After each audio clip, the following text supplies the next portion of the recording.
Okay, 3, 2, 1. There we go. We're live. All right. So, welcome, Simon, to Enterprise MLOps interviews.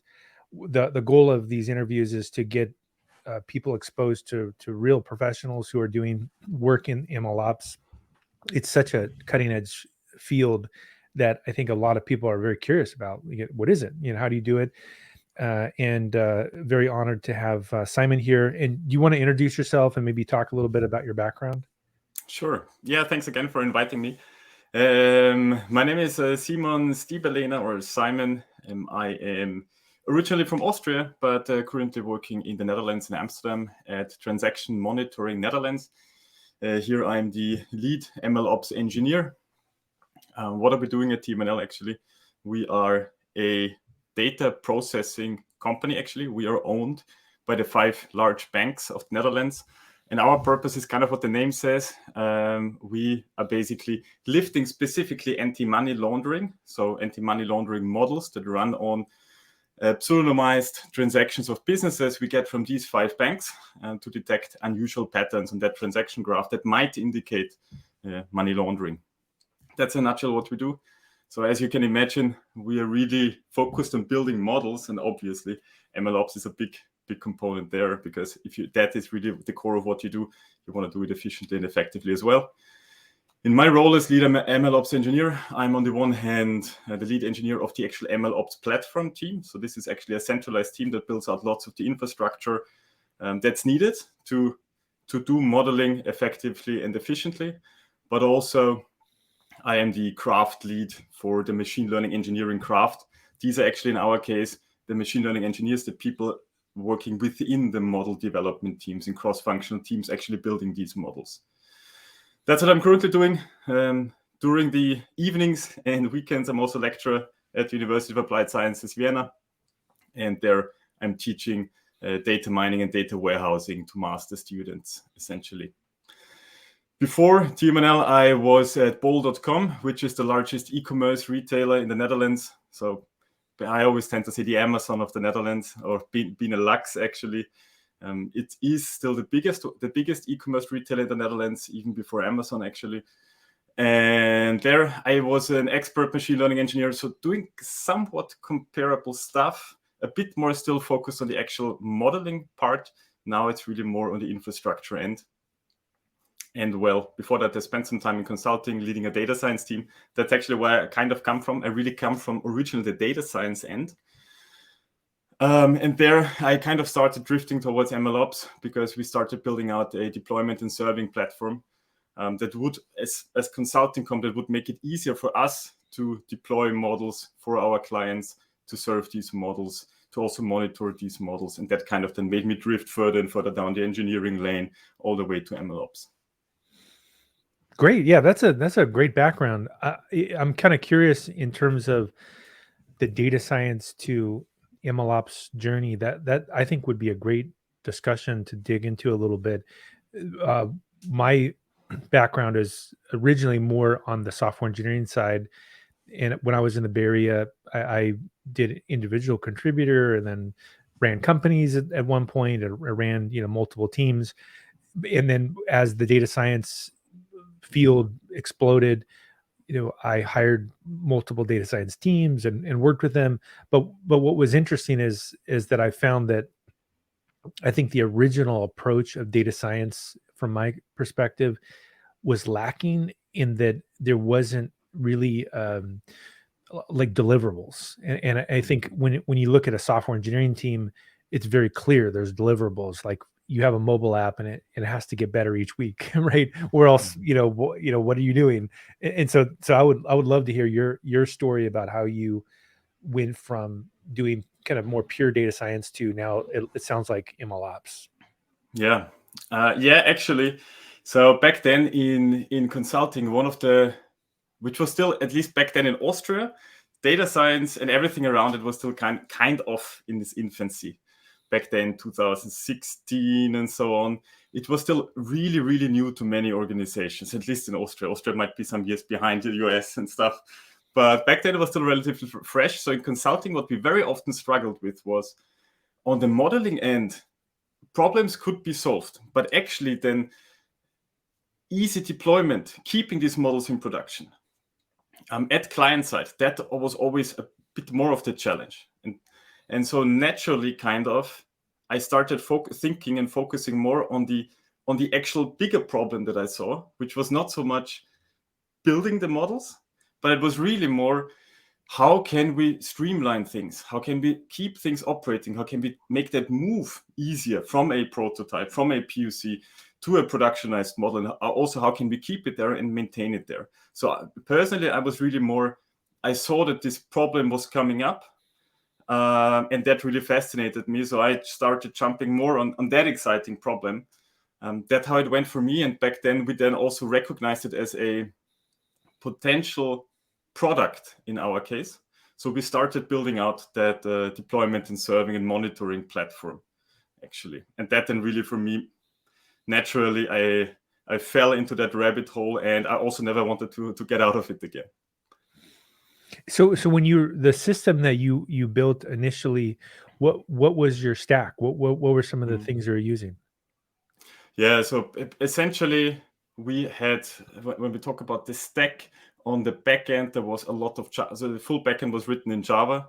We were using more from a user perspective, the contract that we kind of had. Our goal was to build a drag and drop platform for models. So basically, the contract was, you package your model as an MLflow model, and then you basically drag and drop it into a web UI. It's going to be wrapped in containers. It's going to be deployed. There will be a monitoring layer in front of it based on whatever the data set is you trained it on. You would automatically calculate different metrics, different distributional metrics around your variables that you're using. And so we're layering this approach so that eventually every incoming request you would have a nice dashboard. You could monitor all that stuff. So stack-wise, it was actually MLflow, specifically MLflow models a lot. Then it was Java in the backend, Python. There was a lot of Python, especially PySpark component as well. It's been quite a while actually. There was quite some part written in Scala.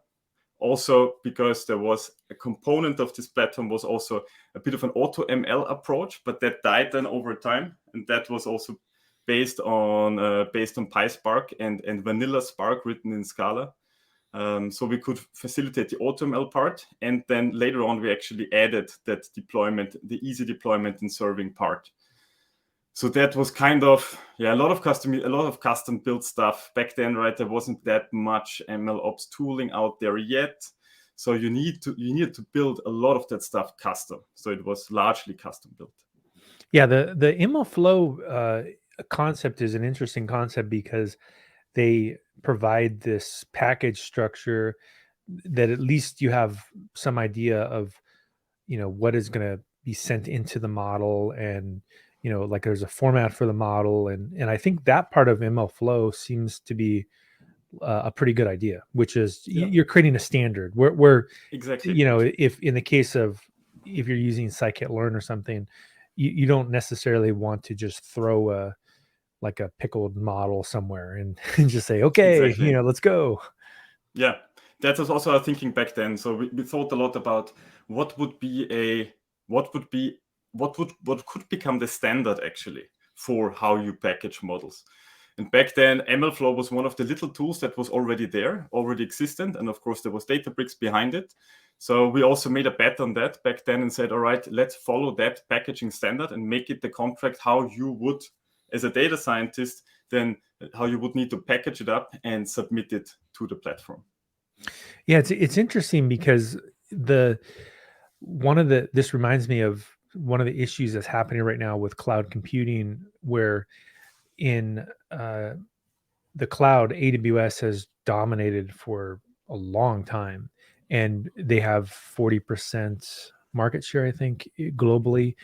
And Azure's now gaining, and they have some pretty good traction. And then GCP's been down for a bit, in maybe the 10% range or something like that.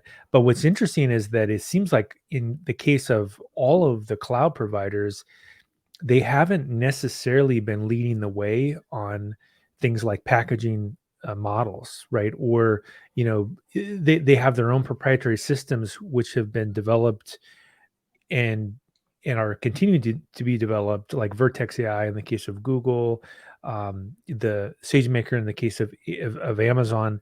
But what's interesting is let's just take SageMaker for example. There isn't really like this, industry wide standard of model packaging that SageMaker uses. They have their own proprietary stuff that kind of builds in, and Vertex AI has their own proprietary stuff. So I think it is interesting to see what's going to happen, because I think your original hypothesis, which is let's pick, this looks like it's got some traction, and it wasn't necessarily tied directly to a cloud provider because Databricks can work on anything. It seems like that in particular, that's one of the more sticky problems right now with MLOps is who's the leader, like who's developing the right, kind of a standard for tooling. And I don't know, maybe that leads into kind of you talking a little bit about what you're doing currently. Like, do you have any thoughts about the current tooling and what you're doing at your current company and what's going on with that? Absolutely. So at my current organization, Transaction Monitor Netherlands, we are fully on AWS. So we're really almost cloud native AWS, and so that also means everything we do on the modeling side really evolves around SageMaker. So for us, specifically for us as MLOps team, we are building the platform around SageMaker capabilities. And on that end, at least company internal, we have a contract how you must actually deploy models. There is only one way, what we call the golden path in that case. This is the streamlined, highly automated path that is supported by the platform. This is the only way how you can actually deploy models. And in our case, that is actually a SageMaker pipeline object. So in our company, we're doing large-scale batch processing. So we're actually not doing anything real-time at present. We're doing post-transaction monitoring. So that means you need to submit essentially DAGs, right? This is what we use for training. This is what we also deploy eventually. And this is our internal contract. You need to provision a SageMaker in your model repository. You gotta have one place. There must be a function with a specific name, and that function must return a SageMaker pipeline object. So this is our internal contract, actually. Yeah, that's it. That's interesting. I mean, and I could see like I know many people that are using SageMaker in production, and it does seem like where it has some advantages is that AWS generally does a pretty good job at building solutions, and if you just look at the history of services, the odds are pretty high that they'll keep getting better, keep improving things, and it seems like what I'm hearing from people, and it sounds like maybe with your organization as well, is that potentially the SDK for SageMaker is really the win versus some of the UX tools they have and the interface for Canvas and Studio. Is that what's happening? Yeah, so I think, right, what we try to do is we always try to think about our users. So how do our users, who are our users, what capabilities and skills do they have, and what freedom should they have, and what abilities should they have to develop models? In our case, we don't really have use cases for stuff like Canvas, because our users are fairly mature teams that know how to do on the one hand, the data science stuff, of course, but also the engineering stuff. So in our case, things like Canvas do not really play so much role, because obviously, due to the high abstraction layer of more like graphical user interfaces, drag and drop tooling, you are also limited in what you can do or what you can do easily. So in our case, really, it is the strength of the flexibility that the SageMaker SDK gives you, and in general, the SDK around most AWS services.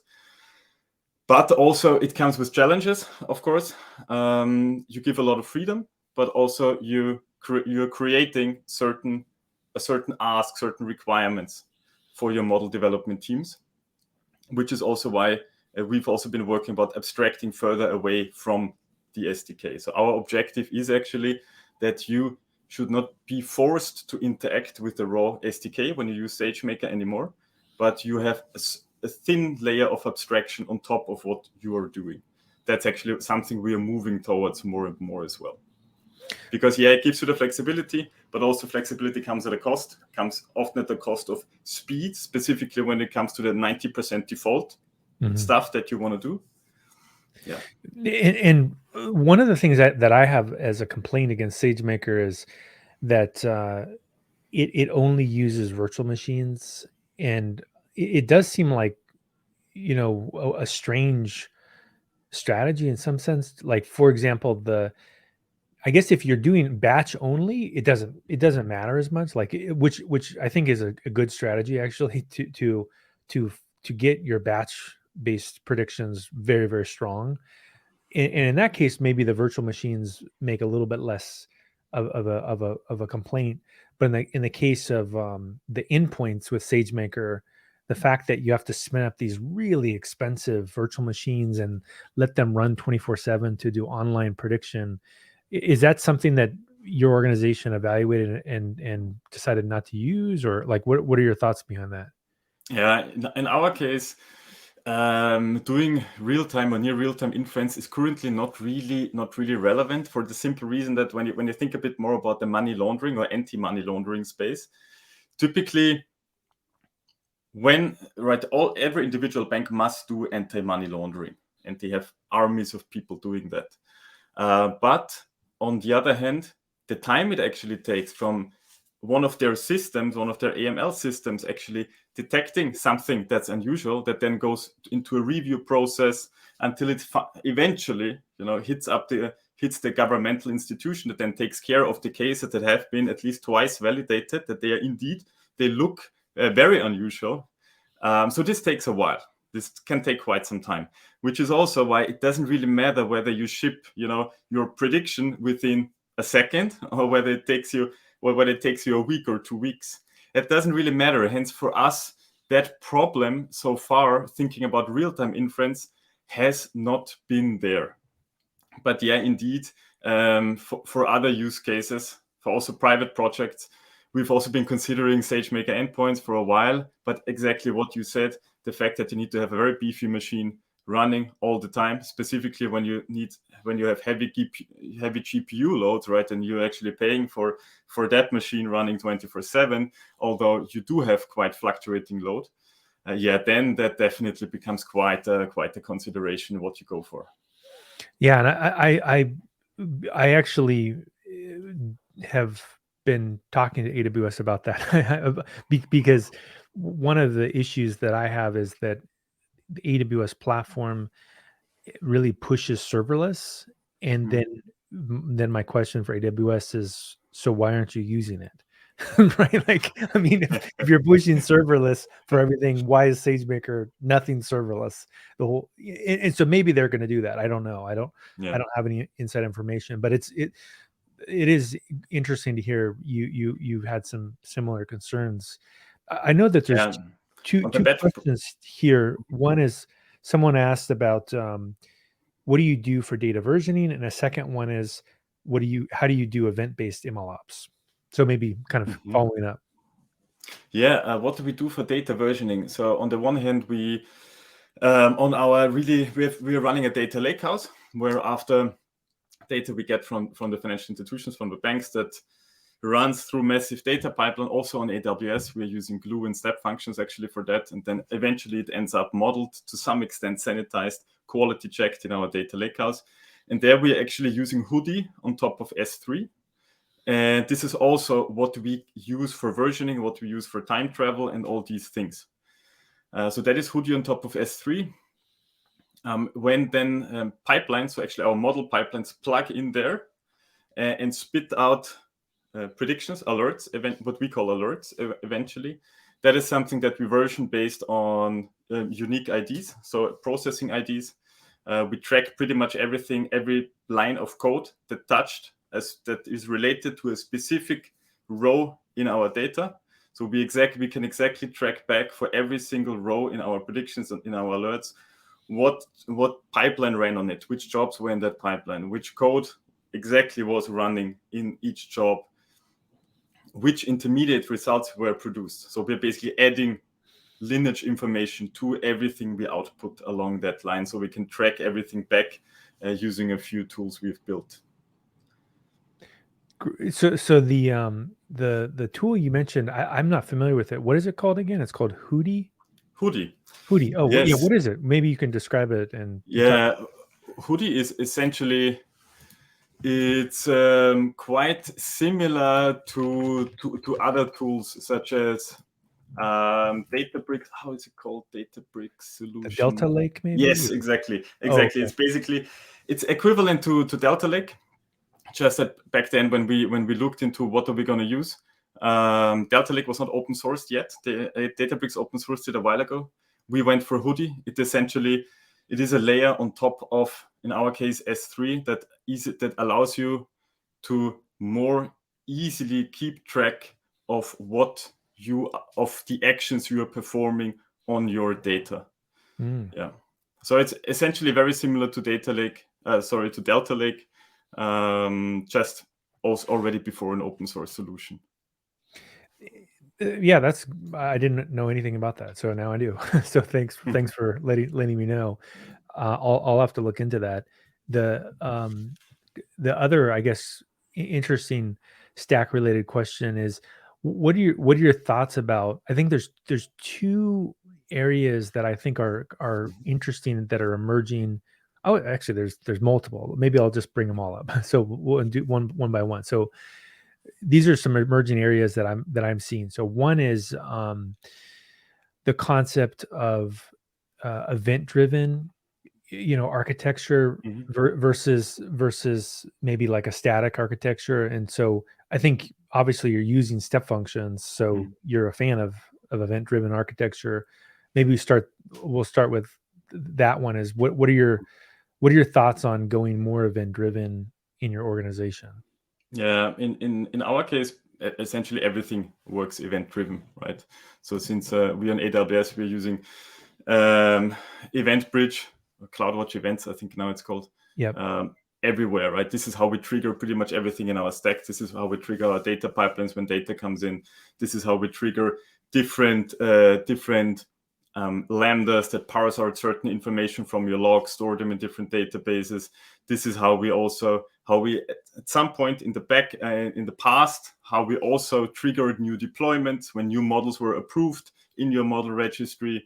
So basically everything we've been doing is fully event driven. Yeah. So I think this is a key thing you bring up here, is that I've talked to many people who don't use AWS, who are alternatively experts at technology, and one of the things that I've heard some people say is like, oh well, AWS isn't as fast as X or Y, like Lambda isn't as fast as X or Y, or Kubernetes or whatever. But the point you bring up is exactly the way I think about AWS, is that the true advantage of AWS platform is the tight integration with the services, and you can design event driven workflows. Would you say that's absolutely? Yeah. No, I think designing event driven workflows on AWS is incredibly easy to do. Yeah. And it also comes incredibly natural, and that's extremely powerful, right? Simply by having an easy way how to trigger lambdas event driven, you can pretty much do everything and glue everything together that you want. I think that gives you a tremendous flexibility. Yeah. So I think there's two things that come to mind now. One is that if you are developing an MLOps platform, that you can't ignore Lambda. So because I've had some people tell me, oh well, we can do this and this and this better. It's like, yeah, but if you're going to be on AWS, you have to understand why people use Lambda. It isn't speed; it's the ease of developing very rich solutions, right? Absolutely. It's the glue between what you are building eventually. And you can even almost the thoughts in your mind turn into Lambda. You can be thinking and building code so quickly. Absolutely. Everything turns into, which event do I need to listen to? And then I trigger a Lambda, and that Lambda does this and that. Yeah. And the other part about Lambda that's pretty awesome is that it hooks into services that have infinite scale. Like, so SQS, like you can't break SQS. Like there's nothing you can do to ever take SQS down. It Yep. handles unlimited requests in and unlimited requests out. How many systems are like that? Yeah. Yeah, So absolutely. yeah, so then this kind of a follow-up would be that maybe data scientists should learn Lambda and step functions in order to get to MLOps. I think that yes, if you wanna put a foot into MLOps and you are on AWS, then I think there is no way around learning these fundamentals, right? There's no way around learning things like what is a Lambda, how do I create a Lambda via Terraform or whatever tool you're using there, and how do I hook it up to an event, and how do I use the AWS SDK to interact with different services. So, right, I think if you want to take a step into MLOps from coming more from the data science end, it's extremely important to familiarize yourself with how do you, at least the fundamentals, how do you architect basic solutions on AWS? How do you glue services together? How do you make them speak to each other? So yeah, I think that's quite fundamental. Ideally, I think that's what the platform should take away from you as a pure data scientist. You should not necessarily have to deal with that stuff. But if you're interested and if you want to make that move more towards MLOps, I think learning about infrastructure and specifically in the context of AWS about the services and how to use them is really fundamental. Yeah, it's Because good. this is automation eventually. And if you want to Yeah.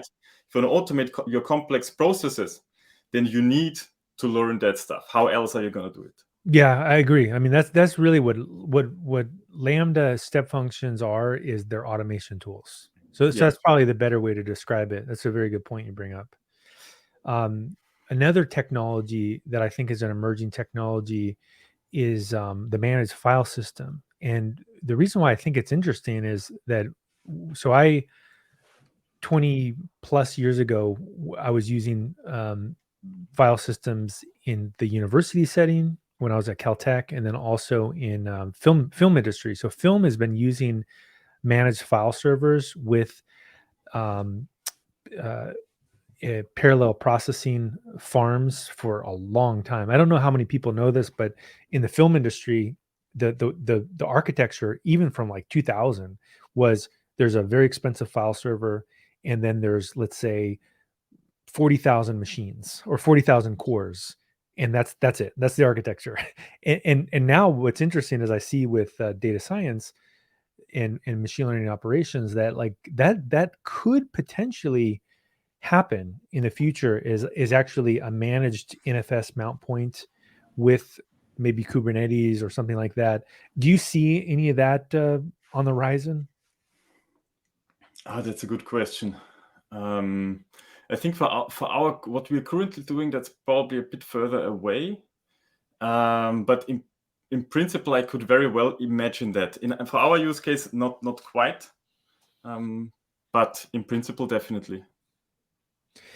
And then maybe a third emerging thing I'm seeing is what's going on with OpenAI and Hugging Face, and that has the potential, but maybe to change the game a little bit, especially with Hugging Face. I think, Mm. although both of them, I mean, there is that, in the case of pre-trained models, here's a perfect example: is that an organization may have, maybe they're using AWS even for this. They're transcribing videos, and they're going to do something with them. Maybe they're going to detect, I don't know, like, if you recorded customers in your, I'm just brainstorm, I'm not saying your company did this, but I'm just creating a hypothetical situation that they recorded, customer talking, and then they transcribe it to text and then run some kind of a, criminal detection feature or Mm. something like that.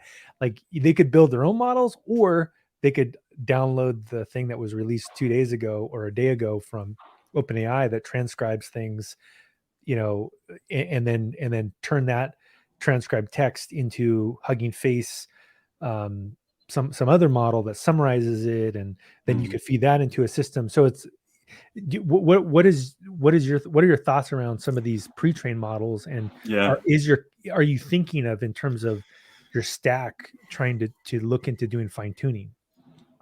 Yeah. So I think pre-trained models.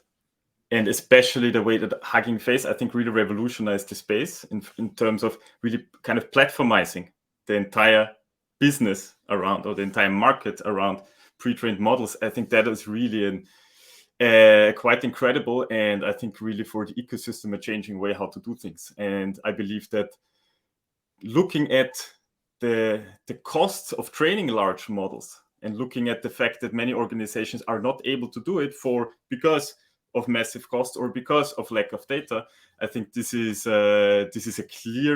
makes it very clear how important such platforms are, how important sharing of pre-trained models actually is. I believe we are only quite at the beginning actually of that, and I think we're going to see that. Nowadays, you see it mostly when it comes to fairly generalized data formats, right? Images, potentially videos, text, speech, these things. But I believe that we are going to see more marketplace approaches when it comes to pre-trained models in a lot more industries and in a lot more use cases where data is to some degree standardized. Also, when you think about banking, for example, right? When you think about transactions, to some extent, transaction data always looks the same, kind of, at least at every bank. Of course, you might need to do some mapping here and there, but also there is a lot of power in it. Yeah, but because simply also thinking about sharing data is always a difficult thing, especially in Europe. Sharing data between organizations is incredibly difficult legally. It's difficult. Sharing models is a different thing, right? It's basically similar to the concept of federated learning. Sharing models is significantly easier legally than actually sharing data. And then applying these models, fine-tuning them, and so on.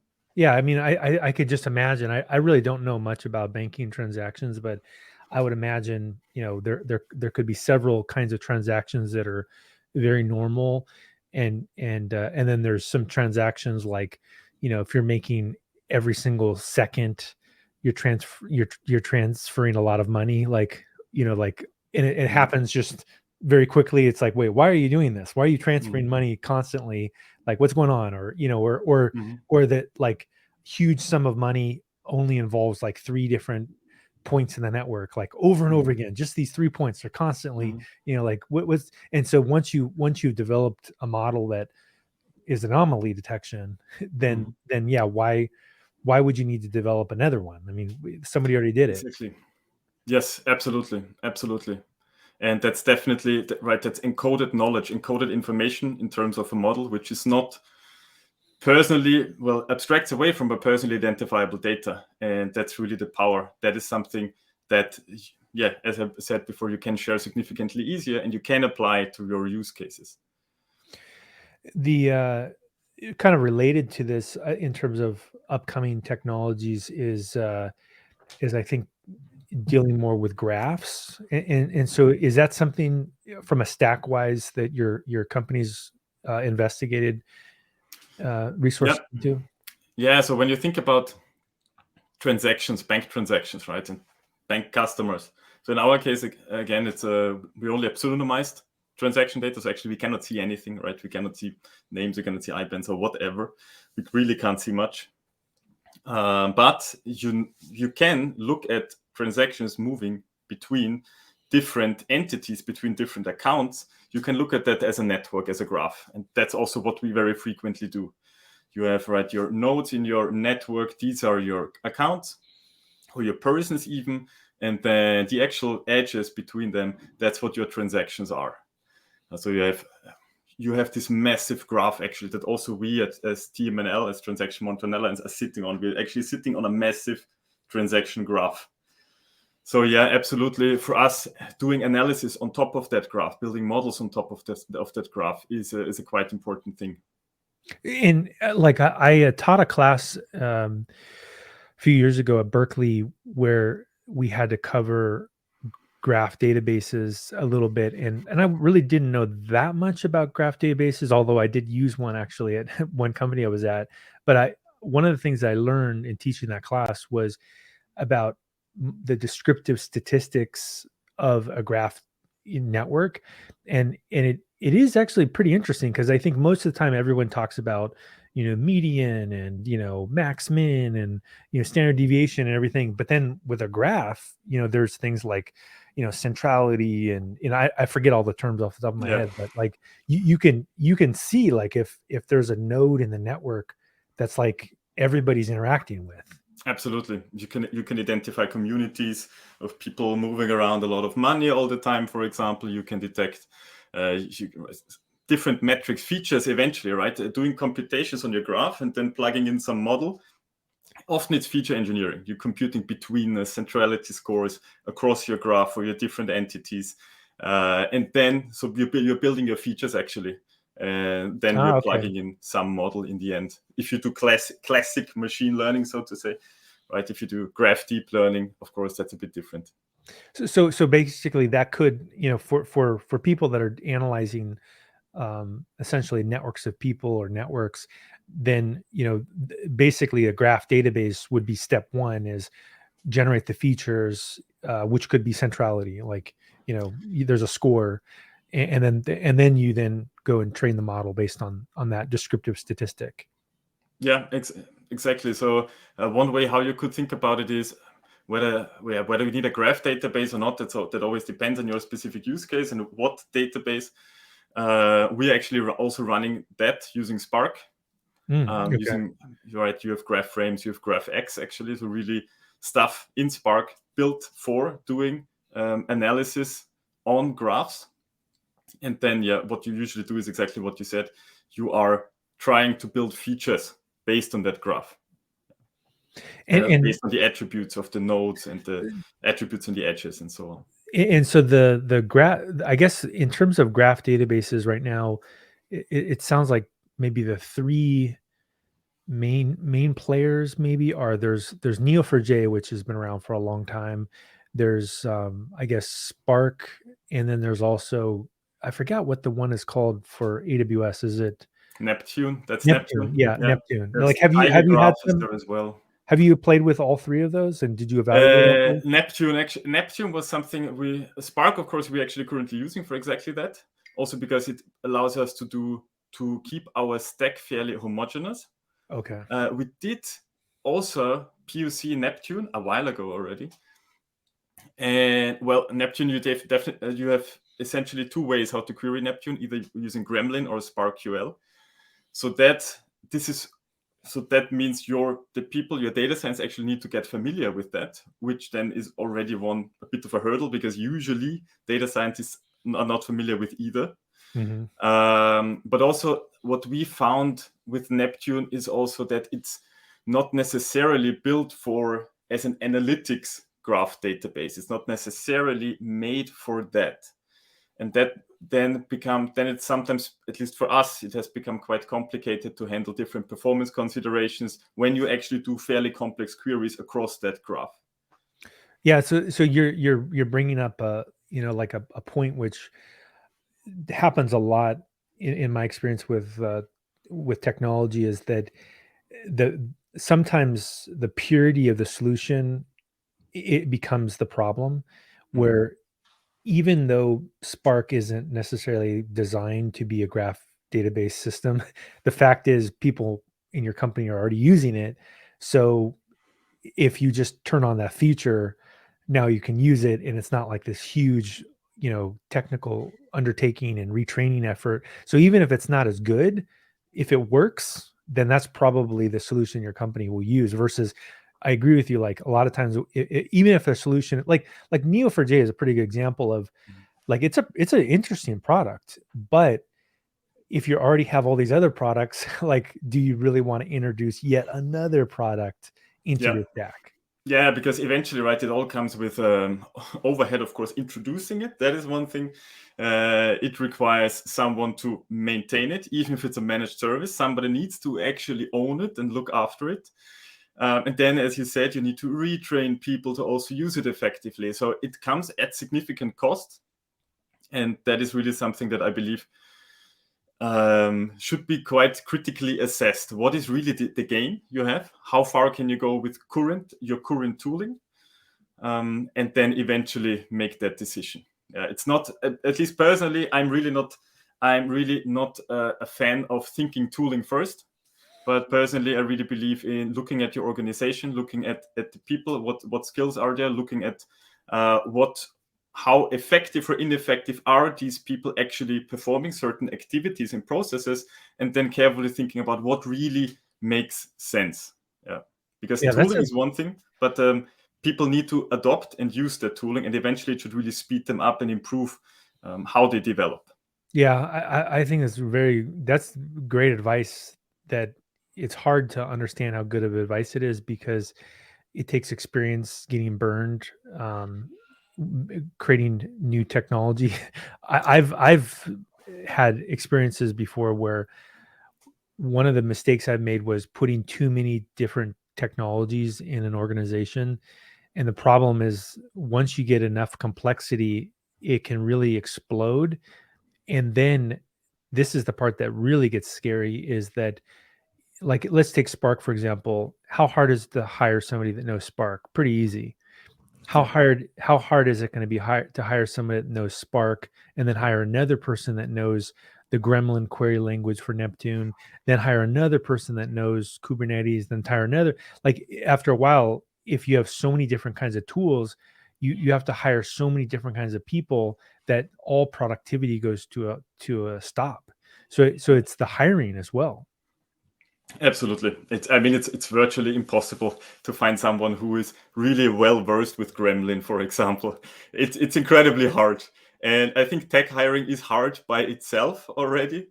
But so you really need to think about, what can I hire for as well? What expertise can I realistically build up? Yeah, and so that's why I think AWS, even with some of the limitations about the ML platform, the advantages of using AWS is that you have a huge audience of people to hire from. And then the same thing like Spark, there's a lot of things I don't like about Spark, but a lot of people use Spark. And so if you use AWS and use Spark, let's say those two, which you are, then you're going to have a much easier time hiring people. You're going to have a much easier time training people. There's tons of documentation about it. Mm. So I think a lot of people, like, I think it's very wise that you're thinking that way, but a lot of people don't think about that. They're like, oh, I got to use the latest, greatest stuff and this and this and this. And then their company starts to get into trouble because they can't hire people, they can't maintain systems, and then Mm. productivity starts to decrease. Yeah, and also it's also something not to ignore is the cognitive load you put on a team that needs to manage a broad range of very different tools or services, right? It puts incredible cognitive load on that team, and you suddenly also need an incredible breadth of expertise in that team, and that means you're also going to create single points of failures if you don't really scale up your team. It's something to really. I think when you go for new tooling, you should really look at it from a holistic perspective, not only about this is the latest and greatest. And in terms of Europe versus US, have you spent much time in the US at all? Not at all, actually. Flying Okay. to the US Monday, but no, not Ah, at all. okay. Yeah, I think that also would be kind of an interesting comparison in that the culture of the United States is really this culture of I would say more like survival of the fittest, or you work 7 days a week and you're constantly like you don't go on vacation and you're proud of it, and I think there's some the it's not a good culture. I'm not saying that's a good thing. I think it's a bad thing, and that a lot of times the critique people have about Europe is like, oh well, people take vacation all the time and all this, and as someone who has spent time in both, I would say yes, that's a better approach. A better approach is that people should feel relaxed, because when especially the kind of work you do in MLOps, is that you need people to feel comfortable and happy, and I so more of the question what I was going to is that uh, is that I wonder if there is a more productive culture for MLOps in Europe versus the US in terms of like maintaining systems and building software. where the U.S., what it's really been good at, I guess, is kind of coming up with new ideas, and there's lots of new services that get generated, but the quality and longevity is not necessarily the same. Where I could see in like this the stuff we just talked about, which is if you're trying to build a team where there's low turnover, you have like very high quality output. It seems like that maybe organizations could learn from the European approach to building and maintaining systems for MLOps. Yeah, I think there's definitely some truth in it. So I think, especially when you look at like the median tenure of a tech person in an organization, I think that is actually still significantly lower in the US. I'm not sure. I think in the Bay Area it's somewhere at 1 year, 2 months, or something like that. Wow. Fairly compared to Europe, I believe still fairly low. Here, of course, in tech, people also like to switch companies more often, but I would say average is still more around 2 years, something around that, staying with the same company, also in tech, which I think is a bit longer than you would typically have it in the US. I think it, from my perspective, where I've also built up most of the current team, I think it's super important to hire good people, but also and people that fit to the team, fit to the company culture-wise, but also give them, let them not be in a sprint all the time, right? It's about having a sustainable way of working, in my opinion. And that sustainable way means you should definitely take your vacation. And I think usually in Europe we have quite generous, even by law, vacation. I mean, here in the Netherlands, by law, you get 20 days a year, but most companies give you 25. Many IT companies 30 per year. So that's quite nice, and people do take that. So culture-wise, it's really everyone likes to take vacations, whether that's C-level or whether that's an engineer on a team. And that's in many companies, that's also really encouraged to have a healthy work-life balance. And of course, it's not only about vacation; it's also about giving growth opportunities, letting people explore, develop themselves, and not always pushing on max performance, but also really, at least I always see it like a partnership, right? The organization wants to get something from an employee, but the employee should also be encouraged and developed in that organization. And I think that is something that in many parts of Europe where there is big awareness for that. Yeah, and my hypothesis is that it's possible that Europe becomes the new hub of technology, and I'll tell you why. Here's my hypothesis. The reason why is that in terms of machine learning operations, I've already talked to multiple people who know the data around it, like big companies, and they've told me that it's going to be close to impossible to hire people soon because essentially there's too many job openings. There's not enough people that know machine learning operations, cloud computing. And so the American culture, unfortunately, I think is so cutthroat that they don't encourage people to be loyal to their company. And in addition to that, because there is no universal healthcare system in the US, it's a kind of a prisoner's dilemma where nobody nobody trusts each other, and so like they're constantly kind of optimizing. But if in the case of machine learning, it's a different kind of a industry where you do really need to have some longevity for employees because the systems are very complex system to develop. And so if the culture of Europe, which is much more friendly to the worker, I think it could lead to Europe having basically a better outcome for machine learning operations. So that's one part of it, and then the second part of it is the other thing the U.S. has done that I think Europe is done that if I compare Europe versus the U.S. in terms of data privacy, that I think the U.S. has dropped the ball and they haven't done a good job at it.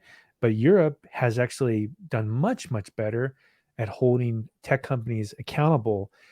And I think if you asked well-informed people if they would like some of the practices of the United States tech companies to change, I think most well-informed people would say, we don't want you to recommend bad data, like extremist video content. I mean, there's people that are extremists that love it, if or we don't want you to sell our personal information without our consent, and so it could also lead to a better um, uh, like a better outcome for the people that are using machine learning and AI in Europe. So I actually suspect, and this is my hypothesis, who knows if I'm true or not, is that I think Europe could be the leader from, let's say, 2022 to 2040 in AI and ML because of the culture. But I don't know. That's just one hypothesis I have. Yeah, I think around what you mentioned before around the fact that perhaps turnover in tech companies here in Europe is less. I think that definitely helps you build systems that survive the test of time as well, right? I mean, everyone had the case when a key engineer off boards from a team leaves the company, and then you need to hire another person, right? It's long times of not being super productive, long time not being super effective, so you continuously lose track that you need. So I think you could be right there that in the longer run, when systems really need to be matured and developed over a longer time, Europe might have an edge there, might be a bit better suited to do that. Salaries are still higher in the US, and also I think many US companies are starting to enter more from a people perspective, given remote work and everything. They're starting to also poach more and more engineers from Europe, because of course vacation and everything and having a healthy work-life balance is one thing, but for many people, if they give you a 50% higher paycheck, that's also a strong argument. Yeah. So it's difficult actually to also for Europe to keep the engineers here, that as well. And no, I will say this though: if you work remote from Europe, that's a very different scenario than living in the U.S. yeah, because it's cheaper here. I don't. You'll see when you. Unfortunately, the United States since about 1980 has declined, and the data around the U.S. is pretty dire actually. The life expectancy is one of the lowest in the world for a G20 country. So they're and then if you walk through the major cities of the US, there's just poverty everywhere. Like people are living in very low quality conditions, where every time I go to Europe, I go to Munich, I go to London, I go like wherever, that basically the cities are beautiful and well maintained. So I think if the case is that if a US company let a European live in Europe and work remote, yeah, that could work out, because the European citizen or an EU citizen has amazing healthcare. They have like the social safety net. Their cities aren't basically highly unequal. But I think it's the location of the US in its current form. I personally wouldn't recommend someone from Europe moving to the US, because unfortunately I think it's I don't think it's a great place to live, just to be totally honest. Versus if you're already in Europe, and on the flip side, I think that there's a lot of Americans actually who are very interested in universal healthcare in particular. Is not even possible in the US because of the politics in the US, and a lot of medical bankruptcies occur. And so from a startup perspective as well, this is something that people don't talk about. Is in America, it's like, yeah, we're all about startups. Well, think about how many more people would be able to create a company if you didn't have to worry about going bankrupt if you broke your arm, right? Or you have some kind of sickness or whatever. So I think it's an interesting, kind of trade-off situation. And I would say that the sweet spot might be you work for an American company and get the higher salary, but you still live in Europe. That would be the dream scenario. I think that's why many people are actually doing it. So I think especially since COVID started, you can really see it. Before that, it wasn't really a thing. Working for a US company who really sits in the US and you're fully remote. But I think now, since 2.5 years, it's really becoming reality. Actually, Interesting. Yeah. Well, um, great hearing a lot of your ideas around MLOps and what you're doing, and also about how you use SageMaker. Is there any place that someone can get a hold of you if they listen to this on the O'Reilly platform, or think content that you're developing yourself, or any other information you want to share? yeah, definitely. So I think best place to reach out to me, and I'm always happy to receive a few messages and have a good chat or a virtual coffee even, is via LinkedIn. Right, my name is here. That's how you can find me on LinkedIn. I'm also at conferences here and there. Well, in Europe mostly. Typically, when there is an MLOps conference, you're probably going to see me there in one way or another. That is something as well. Cool. Yeah. Well, I'm glad we had a chance to talk. You taught me a few things that I'm definitely going to follow up on, and I really appreciate it. And hopefully we can talk again soon. Thanks a lot for the chat. Okay. All right.